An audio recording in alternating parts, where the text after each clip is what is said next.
YouTubers? This is your boy Amari Points here, bringing you the latest movie review. So, as you know, my journey to Fantastic Beasts and the Crimes of Grindelwald continues. Each week, I'll be reviewing every single Harry Potter movie leading up to Fantastic Beasts and the Crimes of Grindelwald. This week, I'm reviewing Harry Potter and the Prisoner of Azkaban. It's Harry's third year at Hogwarts.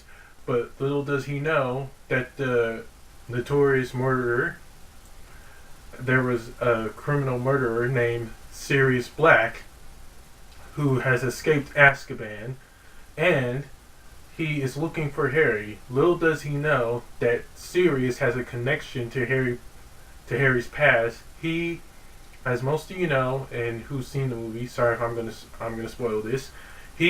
Sirius Black is Harry Potter's godfather, and he was accused of killing Lily and James Potter, but he didn't really do it. I can't tell you who did it, because you're going to have to see the movie for yourself to find out. And also, the school is getting a new Defense Against the Dark Arts teacher named Professor Lupin. I forgot the actor's name who plays him, but you see him in the very first Wonder Woman, and I think that's the only movie I actually seen him in. And he'll appear in future Harry Potter movies. Sorry about that, guys. But all in all, get to my review. This movie was pretty breathtaking, and it was, as always, it captures the magic.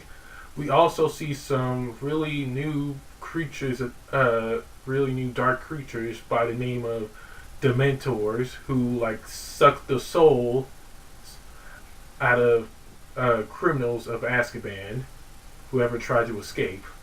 So Harry, for some reason, the Dementors are kind of targeting Harry. Why? I don't know, because probably his connection with Sirius Black or something. I wasn't sure because I didn't know why they were attacking him. But all in all, this movie was just great. I have a few flaws with this movie, but I don't want to get into right now. But all in all, Harry decides to leave his aunt and uncles. He's just fed up with them. He is just tired of how they treat him. But he'll go back. He'll definitely go back in possibly the fifth movie.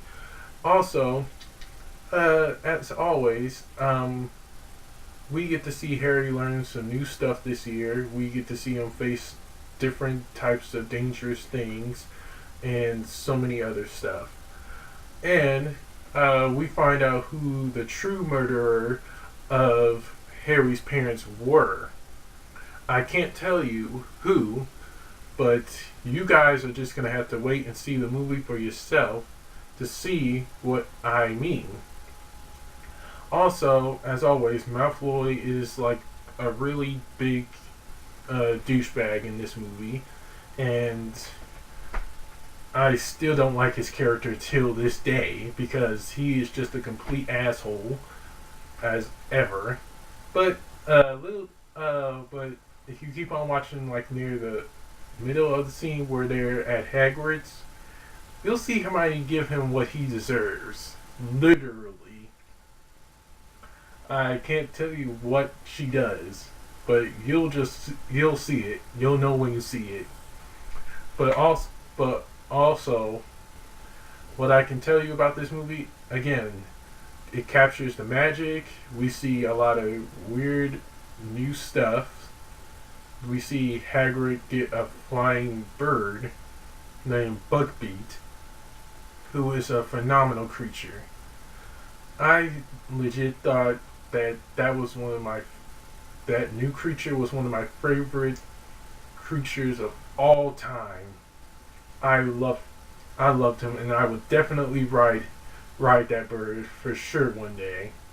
I would if that bird existed, I would definitely ride him. Without a doubt, I would. Also, on to my positives and negatives.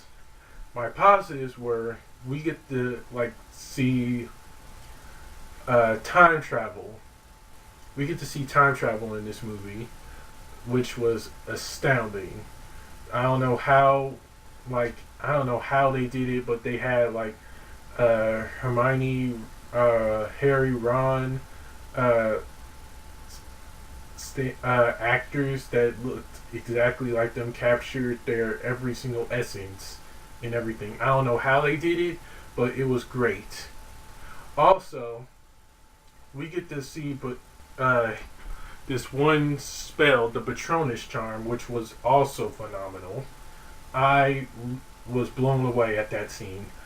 That was just that was just great. That was literally great. I no words could describe how that magic moment happened. I can't tell you. All I can say is that Harry really summed every single ounce of strength he had to use that charm, that Patronus charm. And my negatives were the villain, the one villain who was just really not enjoyable, Peter Pettigrew. He shows up. I can't tell you how he shows up, but he was just a weak villain in this movie. Just one of those weak villains that I didn't enjoy a lot. I was hoping that he would be more evil and maniacal, but I just didn't really click with. I didn't really click with him. I didn't really click with him at all. He was just one of those stupid villains of all history that was one of Voldemort's followers, who I, honest to God, really didn't enjoy. Hopefully, maybe he'll get a bigger role in the other Harry Potter movies. He definitely does though. But I can't spoil it for you. What role he plays. You're gonna have to see for yourself to see what kind of role he's gonna play in the future Harry Potter movies. And that's it for my positives and negatives. On to the rating.